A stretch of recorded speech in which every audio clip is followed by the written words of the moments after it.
When the multiverse was fresh, just blooming with life, and the darkness of false god dispelled, Edo was born. I believe he was born in the Agripha's subconsciousness as the false god, wrath for an escape, but there is no way to be sure. When Edo just burst into the world, I felt the power surge from his light years off. What I found was a black dragon creature, almost equal to myself in power, named Edo. I realized that its potential for evil.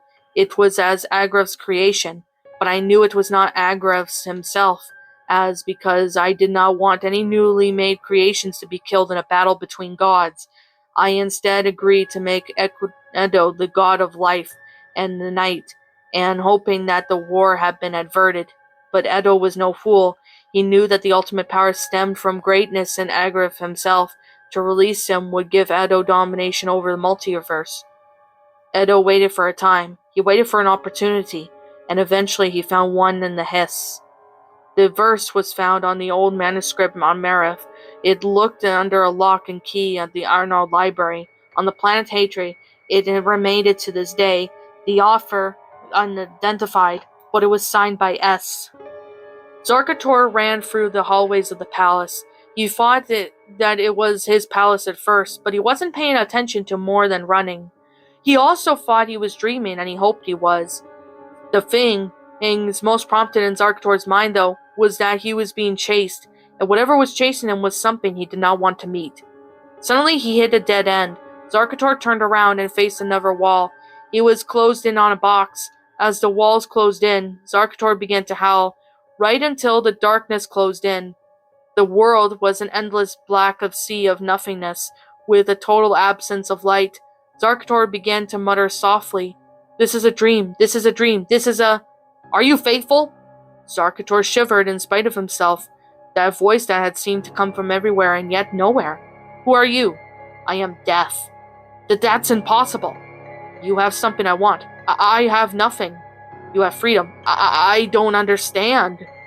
"Are you the Shadow Hand?" The voice seemed to fill every crack of Zarkhator's mind.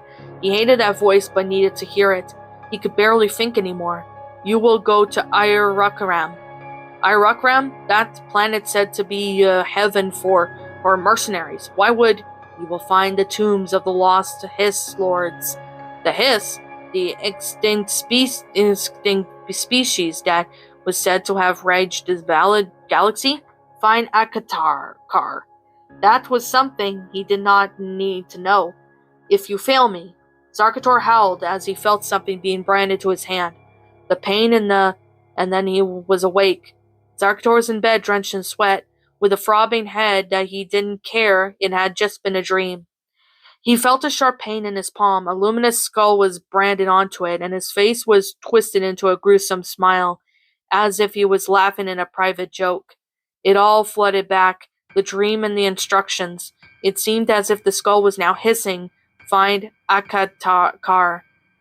Asclef sat on the chair, trying to be as comfortable as possible, but it was difficult. Lord Kirk had the very intimidating grox, as he should be. Asclef thought that an epic would back down at that stare. "You want me to start a rebellion?" Kirk's simple statement was repetitive, but held a meaning. Asclef did his best to look carefree but intelligent. "You won't be alone. I am sure that I can convince House Atumham to join as..." "Why would I want to join in?" "Well, because we could wipe out a few other houses. I'm sure that would be an increase in profits." "Very well, but I will not publicly start a rebellion." "Of course not, but maybe an assassination of some caliber." "You shall see." Vera strode into the cantina cool and composed. On her left was Zorg, who had prompted to hear a commander. He had shown a promise in the second Iron invasion, as the battle was now called. Zarkhator had even said to her that he was the prototype, whatever that meant. She couldn't help but notice of all of his limbs had been replaced by robotic ones. Vera's train of thought returned to the task at hand when she saw the false Altern at the table corner. She waved at Zord to go to her. He complied. She didn't know, but instead turned into an Escan bartender who was waiting patiently. "A glass of Dianaben, please." The bartender's eyes widened after hearing her order. Naben juice was one of the most expensive and rare drinks in the galaxy. No one with half a brain cell would ask for a Nabin in Gulf Cantina. Not to mention Diet Nabin never existed. In Askaha, he swallowed slowly. Will you follow me, mistress? He then led her through the back door into a different section of the cantina, reserved for the members of the Bounty Hunters Guild. There were criminals of all variety, pirates bound together through their mutual greed for spore bucks. The bartender was very careful about avoiding everyone's eye. He scurried past the tables, several with pairs of outlaws fighting it. She had followed him to a purple curtain, where some sort of guard was standing stoically. He was wearing a big golden suit of armor that made Vera think of a toaster. She could vaguely see a face through his blue-tinted visor, and guessed he was a Watchompome. State your business with the BHG nobility. BHG stood for the Bounty Hunters Guild, and his name was spoken by a few, and they were currently standing inside the lair that feared organization, located in one of the cities of the planet Akaram. Vera was one of the few who did not fear the Bounty Hunters Guild. She only respected it. I wish to speak with the Duke. That made the heads turn. Even the fights froze in mind blow. Most of the mercenaries that had worked for the Bounty Hunters Guild thought that Duke was nothing more than a rumor or a legend. The armor guard shifted his weight, obviously uncomfortable. Lady, I'm afraid that the great Duke you have mentioned if he was having an audience today, but the guard then staggered. Of course, that's obviously shocked. No one demanded anything from Duke. He had even influence on the monarchs on their own kingdoms. He bombed a hasty blow and darted behind the curtain. You will tell the Duke that Vera, the high offensive general of the Grox Empire, would like an audience now. Vera then could hear several of the bounty hunters fingering their weapons behind her. No doubt they would brought that Duke would want her killed for what she had said. Suddenly, the curtain was thrown back, and the guard was standing rigidly wall as an honored guard. When Vera stepped inside, she instantly noticed that most of the people in the room were elves. Most of everyone was wearing black hooded cloaks with a red fringe, marking themselves as nobility. But the elves kept their hoods off unafraid. The proud fools fought Vera, the individuals who kept their hoods up and had silhouettes that suggested their species, were almost as variety as the bounty hunters in the outer room. As she walked by, now as cautious, to become one of the Bounty Hunters Guild nobility, had one step enough to complete missions to impress the Duke, and the Duke was hard to impress. Vera was led to the Duke himself, and he was an overweight Jobiti, but a smart one. He was tall, slightly plump, which is overweight to an average Gopati, but his head resembled a scorpion's, and with his giant clampers, several red spikes protruded from his arms, legs, and even his head. He was relaxed, being fed grapes by a female lark, something Vera found incredibly disturbing. She politely coughed.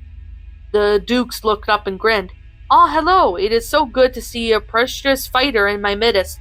Welcome, but I do see you wish to do business? Vera knew that the Duke stupidly was just a ploy to deceive her. Indeed, I wish to hire the BHG. All of it? And what for mission? Only one, and I want the rest on standby. Well, I'm sure we can work something out. Assassinate the Blisenka king. Commander Zord couldn't help but wonder why this false Artern was so important to Vera. She looked a lot like Vera herself, but pale white. They both had distant canine appearances, and looked those weird skirts that seemed to grow out of their hips. Apparently, these Olbjanik knew crucial information. Explain the Blisenka weaponry, if you please. The cheeky little creature made an impulsive grin. Payment first. You tell me the ballistic guideline of their craft, and then I pay you for the plans? Olbjanik's grin grew into a grimace. Fine, they have these 3 different kinds of crafts. First is Frost Fury, then, very small and very fast, has deep and freeze rays. Second, Sleep Rays. Ah, yes, sleep rays. does no damage to an enemy fighter, but makes the pilot drop off, snoring and all. Second, Black Counts, a little bit larger and a little slower, can repair damaged cruisers and other clouts. Mate weapon is the high-powered freeze cannon, which can freeze about 100 enemy fighters in one shot back. Third is the Grand Stunner. They only have 15 of these around, which is their primary clonies, in much of which enough is to destroy an army. They can carry 3,000 Frost Flurries and 2,500 Black Clouts. These cruisers have been sleep rays and scraper beams, which they will rip anything apart. All their other crafts are used for dropships, but they also use robot suits that use as bodyguards for the main palace. Zorg had said nothing for a long time. Finally he said, "I'll buy the plans, all the plans, and the hologram for that palace too. One more thing, the Blazenkas have about 100 colony clusters all over the city, but if you defeat the Divinja cluster, and all of the 115 grand systems will surrender. A pleasure doing business with you." Dr. Asenali was the head scientist of the Groxian Empire. It was he who worked diligently hard on the cleansing ray, and who was rediscovered the usefulness of right might, and it was he who had created the Dronox horde. The Dronox were a stroke of the Groxian genius, and almost rally the efficiency of by cleansing ray itself.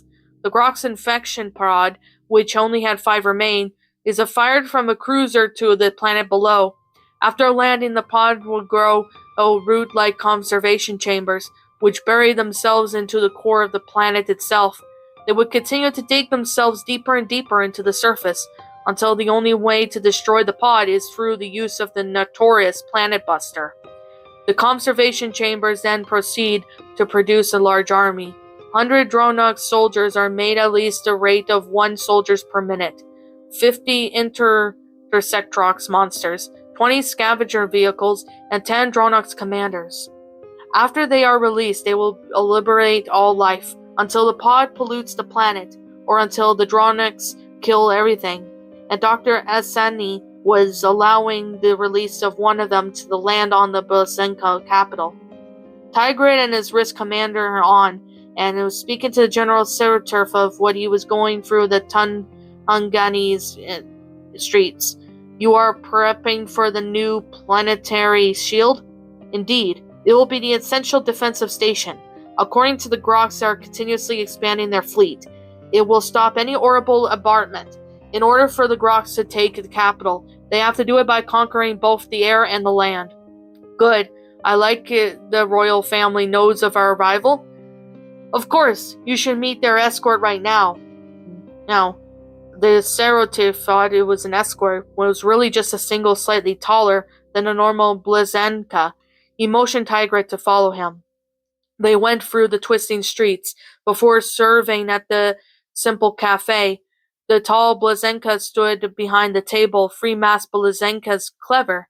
Tigrid sat down himself. "Hello, I'm Tigrid, recently promoted to Grand Master." The masked men are exchanged looks. An old title. He spoke to one on the left. "Perhaps female, but a dead one. It has no meaning today. I did not choose it, and refuse to honor from the Iron would be insulting." The one on the left tilted his head. "You are not Iron." Young sounded inexperienced. "Obviously not. Now I am here to offer a proposition." The Blazenka in the middle said, "If you want the alliance, we agree. You are the enemies of the Grox, and the enemy of my enemy is my friend. Very experienced, and then used to giving commands." "Indeed, but I'm not here just for that. I am trying to form a galactic government to unify against the Grox." The all 3 exchanged looks again. Turning back, the female growled, "It hasn't been done. Given up. First, obviously, because she thought she was always right. Perhaps the Queen herself? All intense species share one thing, and that is the fear of the galactic core, and who lives there. That is what will bind it together." Before the Queen could speak again, the man of the center, who Tigrid quested to be the king, spoke again. "A noble cause, Grandmaster, and a mission worthy of the true Grandmaster. I suspect that you want the base of operations to be here? Yes, I hope it will be accommodating. Without saying anything else, the Grand Master materialized back to the crowds, as if he had never been there. The Blazhenkas said nothing until the boy on the right, Voliny, said, "He's dangerous, but I'm glad he's on our side."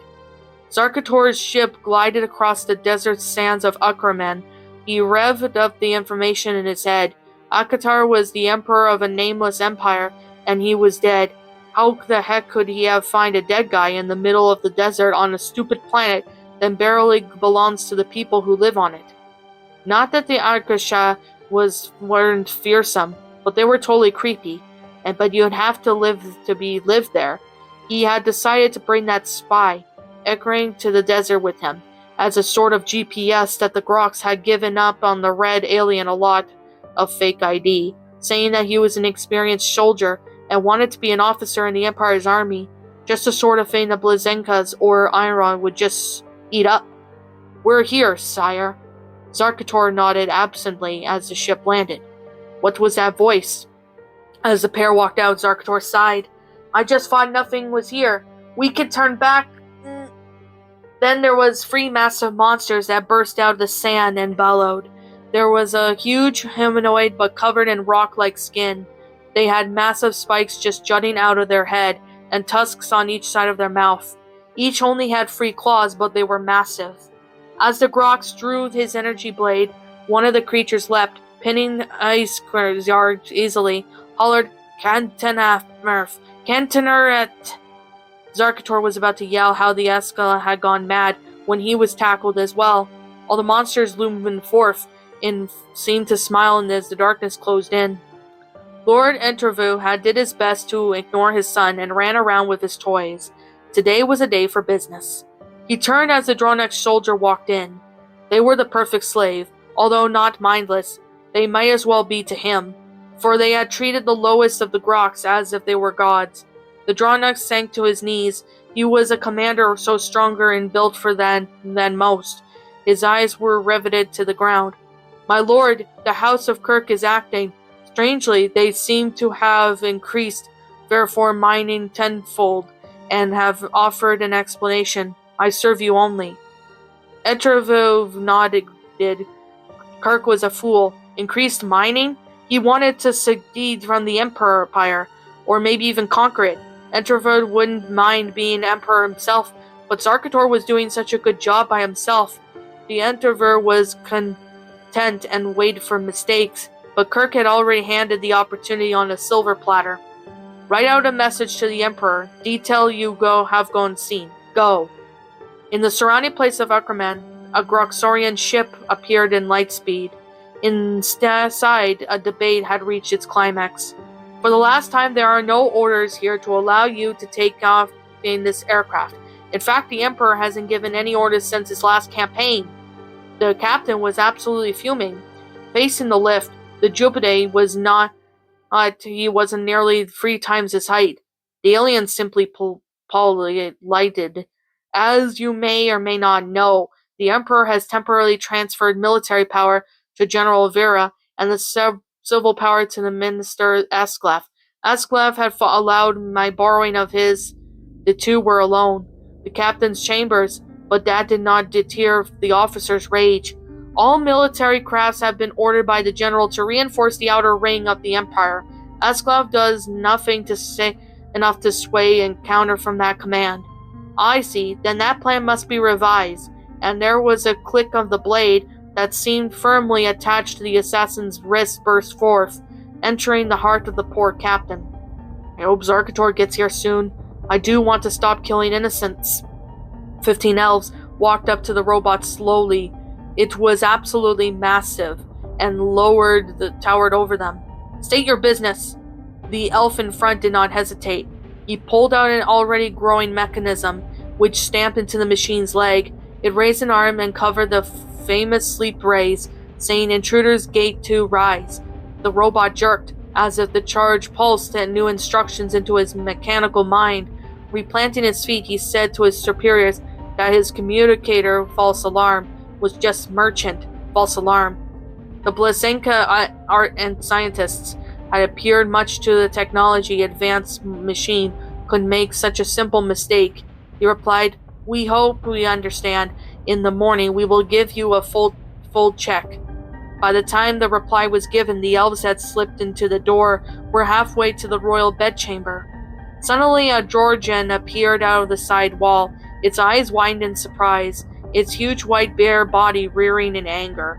The porcupine spikes on his back rustled, and threw its head back, baring his rhino horn at his challenge pose. Then one of the female elves began to whistle. The Jejorian's eyes sank slowly into drowsiness.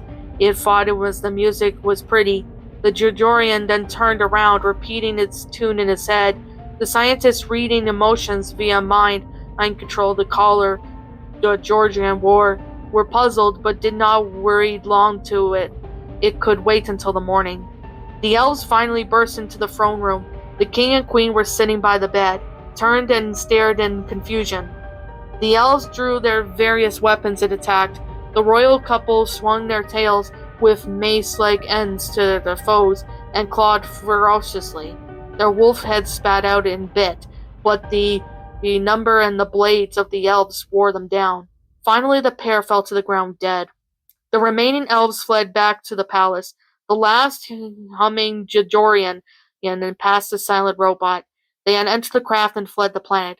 Once again, the BHG had proved its reliability.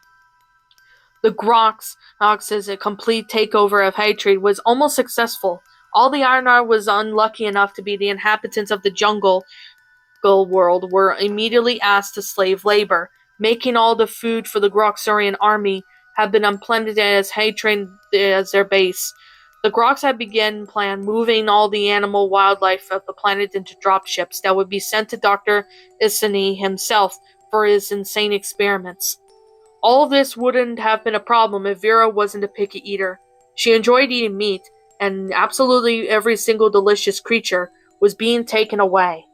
She sighed as she turned towards the newest battlecruiser of the Grox, named the Grox Estunder. It was pretty much a Groxarian version of the Blazanka's Grand Induster model. It was a perfect match of the Blazankan advanced technology, but it appeared as the Blazanka's head had about 15 of these in the central cluster of stars. But if this machine was wished soon, it might be used on a date that it would leave the Blazankans totally powerless. Dr. Iseni's laboratory was located on the Grox homeworld of Gresoria and was one of the prompted buildings of the capital, apart from the arena, of course. The amount of workers that he had hired with his experiments was about 500, but the fact that he didn't have anything to test anything on slowed his research to a stop. So he was taking a nap when he was awoken by a Grox in the white lab coat. "Sir, we must have begun a brand new ship equipment for test subjects. Give it to us by General Vera herself. There is also Lord Kirk who wishes to see you well." Itsani sprinted down the hallway, screeching gleefully. "Test subjects? Really? Oh boy. Something has to do long last." When he reached the ship of the new animals, he ordered a different scientist to allow one of the animals to be let out of his cage on a leash, of course. The creature was just about the weirdest thing ever. The scientist called it the Wasserspafenchen and was pretty much looked like a plant with eyes. Dr. Asani sniffed. It's beautiful." "Indeed it is, my good doctor." Lord Kirk stepped out of the darkness from behind Asani. "And with your support, we can help turn all these twisted animals into true servants of the Grox." Dr. Asani didn't take his eyes away from the animal. "I am not interested in your politics." "Ah, but I can help you. If you swear fealty to me, all species outside the Grox sentient can be taken here for your studying. The offensive general was waiting for everything sends back, you know. I am not allied with General Vera. It appears that she's taking her servitude to the Emperor more to her service to the Grox. This is unacceptable." "So what? You're not actually thinking of a civil war, are you?" The doctor turned around to the Lord and bellowed angrily. "You are going to leave this lab now, before I have you arrested for heresy." Kirk grimaced, but made a quick bow, saying, "As you wish." The Blazanka Council of 100 consist of the many Blazanka governors that each control the Blazankan clusters of planets that were spread all over the galaxy. They were only outranked by the Blazankan king himself, and the fact that the brutality murdered bodies of the king and queen had succeeded in creating tension. There was 4 heirs, Princesses Carl and Volney, and Princess Aska Sanolin and Colin. It was thus as the responsibility of the Council of 100 to vote the next king or queen, but the votes seemed to be leaning forward towards Carl and Volney because of the Blazanka's usual preferred having king than a queen, wanting more strong leaders than compassionate ones.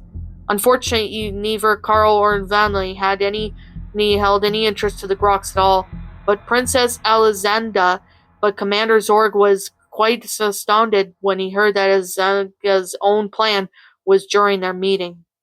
"I know that you Grox likely played a part in my parents' assassination," said the princess carefully, as Zorg began straightening in alarm. She grinned wearily. "Don't worry, they were never really quite addictive monarchs anyway, and I have also guessed why you have come to speak to me." Zorg cleared his throat politely. Well, there is neighboring empire. We Grox just wanted to make sure that the Blazankas were doing all right, and achieve that we thought might be beneficial to lend a support to you, of course." "That is sweet, but I think that support should be given to Carl. He is just a figurehead, that's all." The Grox's eyes widened in surprise. "Oh, I see. Then it shall be done as you suggest. But let me warn you, Princess, the date of your blood moon will soon be when we strike." Now it was Alexandra's turn to be surprised. "Blood moon? You wouldn't dare, but it is a good plan. I will see you then, of course." "Of course." Tigra was also speaking to one of the heirs, one being Volney.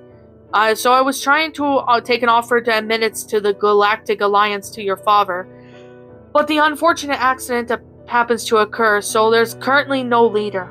But I thought that you might take the Alliance interests to heart? Volney nodded. "Indeed, there might be a problem securing the throne, but I am confident that Carl is too dim-witted to do anything successful.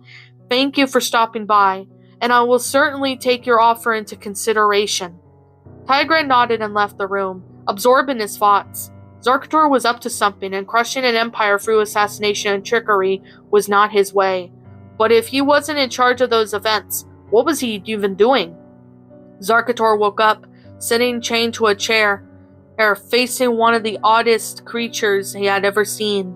He was orange, slightly bird-like but humanoid, but most importantly had bright glowing red eyes. The Grox Empire stared blankly at the alien, who has been sitting at the desk very calmly before sputtering, "What are you?" "I am the new member of the Farian breed of alien," said the orange person motionlessly. Zarkhator paled. The Grox absolutely hated the new Farian Empire. It was the only empire that actually neared the Grox in strength, and many crusades into the Groxian Empire had been led by the Farians. So if the new Farians had captured him, he was as good as dead. But the new Farian noticed Zarkhator's reaction and sighed. "Don't worry, you are not the clutches of another empire, but something far worse. You have been captured, none other than the cult of Ado." Zarkhator just stared blankly. The Farian seemed to take this as an insult and snarled. "The cult had been around for millennia. We serve the god of death, and shall corrupt the galaxy in his holy name, and we will be the first of his servants to be rewarded." He grinned viciously. "But enough talk. Why do you have on your mind a magic tattoo that simply pulses with the dark power?" Zarkhator winced at this. The pain in his hand had to reminded him. "I don't know. I had a dream telling me to come here. Now who's in the god of death who keep talking about?" The Farian now seemed truly surprised. "You had a vision. Who was in it?" "I don't know, but he said he was deaf." "Edo spoke to you. What did he say?" "He said find Akatar." "Oh, of course, guards. Unchain the prisoner." The 2 armored Farian guards with energy blades stepped into the room. As they did, they were told and waited obediently, each holding Zarkhator by the shoulder. The Farian at the desk, as crisply said, "Take him to the tombs and bring his friend. I want to interrogate him next." Zarkhator was herded out of the room, where he passed by Zarkhator, who was being manhandled by just like the Emperor. He was pushed through a long hallway. Zarkhator began to take notice of his surroundings. They seemed to be underground, and the dirt tunnel was illuminated by old lights. There were more of those creatures that attacked him hanging around, but also a random assortment of aliens as well. Most wore black cloaks, but all looked dangerous. Finally, he was taken to a big stone gate that swung open as if waiting for him. The guards exchanged looks as if it was unexpected, but then shoved Zarkhator inside. He tumbled through, and the gate's clang chained shut behind him. He continued walking and noticed that the only light in the area was some torches. This hallway was more spacious and filled with statues of various warriors, and there were writing on some of them, but some of the languages that he couldn't understand, so he ignored them. When he finally reached the end, he was facing a statue of the massive reptilian humanoid similar to the Akasha, but bigger in stature. He turned to the left, believing he had found nothing when he saw the statue on the left. The one seemed to be in the same species as the next, but it was not what he had held his attention. What held his attention was the words on the figure's pedestal were glowing. Zarkhator examined, but once again he could not read the language, and then the words changed to Grok's conscript. Now feeling really nervous, he read the words. This is the grave of his lord Akatar, conqueror of the Spore Bank Empire. Later the galaxy he shall remember always. Zarkhator sighed, all that for nothing. But then the words changed again. Zarkhator frowned, and he took the stone. He was also glowing from the center of the statue's chest. And then the impossible happened. Alright, my pretties, and that was Zarkhator, a Spore Hero fanfiction written by WarriorWolverine. My final thoughts on this story? Well, even though this story is not completed, it hasn't been updated since 2011, I definitely do need to say that this is actually a really good story. I personally really enjoyed it a whole lot. I thought it was really neat. I thought it was really well done. And it was just a really good story. I personally, I personally do love it a whole lot. I thought it was a really, really awesome story. Like the concept of it was really well done. I personally really enjoyed it a whole lot. I personally really enjoyed it. I thought it was really well made and well done. I personally do have to say is that the concept of its own self is pretty flat out amazing. I personally really enjoyed it a lot. So I'm gonna sit here and basically talk about, this this story. Now, one thing is I do like the plot of it. I thought the plot was really good. Like, it's an interesting plot. I personally really thought it was enjoyable. So you can definitely say it is definitely really good. Now, I definitely do need to say, hey, right now, is that this one, I definitely do need to sit here and say is that it's really well written, but I do need to sit here and say that there were spelling errors in this story, which is unfortunate. But I mean, I can understand. I'm not that great at spelling either. Like, I was never really good at it to begin with. But I can definitely say is that this story was actually, it's still readable in that, but I would suggest the author to try to make the story better by, you know, sitting there and, fixing up the spelling errors.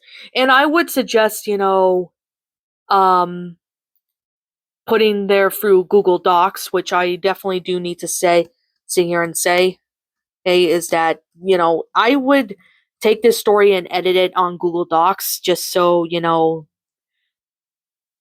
that way you could fix the spelling errors. So I can definitely say is that it's actually still pretty good in its own self. So I still personally really enjoyed this story despite, the issues. So yeah, I could definitely say it's a good one. And I definitely do need to sit here and say that it's a really fantastic, well made, done story. And I could definitely easily recommend this story to anybody who really hasn't, seen the story or anything like that. So I can definitely say it's a really good one. Now, the spelling errors could be fixed up, which I mean, it shouldn't be a problem if if the author of this story is reading this. I would suggest putting this through Google Docs, and it can work on being better. Like that can really easily help you out. With a lot of stuff that could really easily help you out if you do that. So there's definitely that. Another thing I'm going to really sit here and say, and this is going to be me being honest, is another part of the story that I did realize is that there were a couple of punctuation errors and spelling errors in the story. So, yeah, I mean, there were times where it was really trouble. I had trouble reading because, there were there wasn't really good spelling and stuff. So, yeah, that's something I can definitely mention that now. I also do want to point out that, while the story does need some fixing ups and that, I personally still really enjoyed it. It's a great concept.